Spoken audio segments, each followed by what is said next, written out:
എല്ലാവർക്കും എൻ്റെ വീഡിയോയിലേക്ക് സ്വാഗതം. ഇന്ന് ഞാൻ ഉണ്ടാക്കാൻ പോണത് റാഗി കൊണ്ടുള്ളൊരു ദോശയാണ് കേട്ടോ. പിന്നെ എൻ്റെ ചാനൽ ആദ്യമായിട്ട് കാണുന്നവരുണ്ടെങ്കിൽ ലൈക്ക് ചെയ്യുക, ഷെയർ ചെയ്യുക, സബ്സ്ക്രൈബ് ചെയ്യുക കേട്ടോ. ഞാൻ ഇതുകൊണ്ട് 2 ഗ്ലാസ് പച്ചരി, 1 ഗ്ലാസ് ഉഴുന്ന്, 1 ഗ്ലാസ് റാഗിയുടെ പുല്ലില്ലേ അത് വെള്ളത്തിലിട്ടുണ്ടായിരുന്നു. പിന്നെ 1 ടീസ്പൂണ് ഉലുവ കേട്ടോ. നമുക്കിത് അരച്ചെടുക്കാം കേട്ടോ. അത് ഞാൻ കാലത്ത് വെള്ളത്തിലിട്ടുണ്ടായിരുന്ന കേട്ടോ. അരച്ചെടുക്കാം. ആദ്യം ഉഴുന്ന് അരക്കാം കേട്ടോ. അപ്പോൾ ഈ ഉഴുന്ന് വെള്ളത്തിലിട്ട് ഞാൻ അത് കഴുകിയിട്ട് നല്ല വെള്ളം ഒഴിച്ച് വെച്ചുള്ളതാണ്. അപ്പോൾ ഈ വെള്ളം കൊണ്ട് തന്നെ നമുക്കിത് അരച്ചെടുക്കാം കേട്ടോ. ഇത് ഞാൻ ഉഴുന്ന് അരച്ചെടുത്തിട്ടുണ്ട് കേട്ടോ. അതൊരു പാത്രത്തിലേക്ക് ഒഴിച്ചേക്കട്ടെ കേട്ടോ. ഞാൻ ഈ റാഗിയുടെ ഇതിട്ടിട്ട് അരക്കട്ടെ കേട്ടോ. അത് ഞാൻ പുല്ലും ഈ റാഗിയുടെ പുല്ലില്ല അത് അരച്ചെടുത്തിട്ടുണ്ട് കേട്ടോ.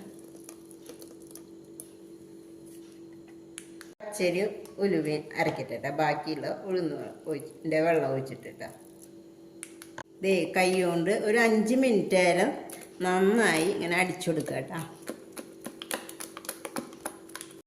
ഇത് നന്നായി ഞാൻ അടിച്ചു വെച്ചിട്ടുണ്ടെങ്കിൽ നമുക്കിത് മൂടി വയ്ക്കാം. ഇത് നാളെ എടുക്കാം കേട്ടോ. അപ്പം ചൂട് കൂടുതൽ തന്നെ പെട്ടെന്ന് മാവ് പൊന്തി വരും കേട്ടോ.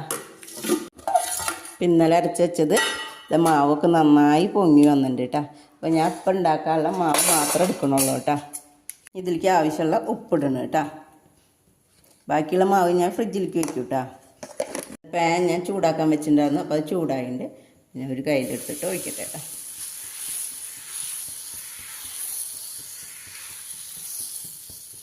ഞാൻ കുറച്ചിങ്ങനെ നെയ്യ് ഒഴിച്ചു കൊടുക്കുന്നുണ്ട് കേട്ടോ.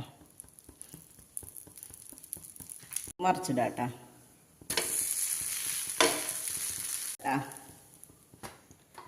ഇതേപോലെ തന്നെ ഇനി എല്ലാതും ഞാനിങ്ങനെ ചുട്ടെടുക്കട്ടെ കേട്ടോ.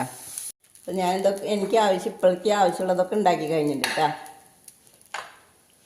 പിന്നെ എൻ്റെ ചാനൽ ആദ്യമായിട്ട് കാണുന്നവരാണെങ്കിൽ ലൈക്ക് ചെയ്യുക, ഷെയർ ചെയ്യുക, സബ്സ്ക്രൈബ് ചെയ്യുക കേട്ടോ.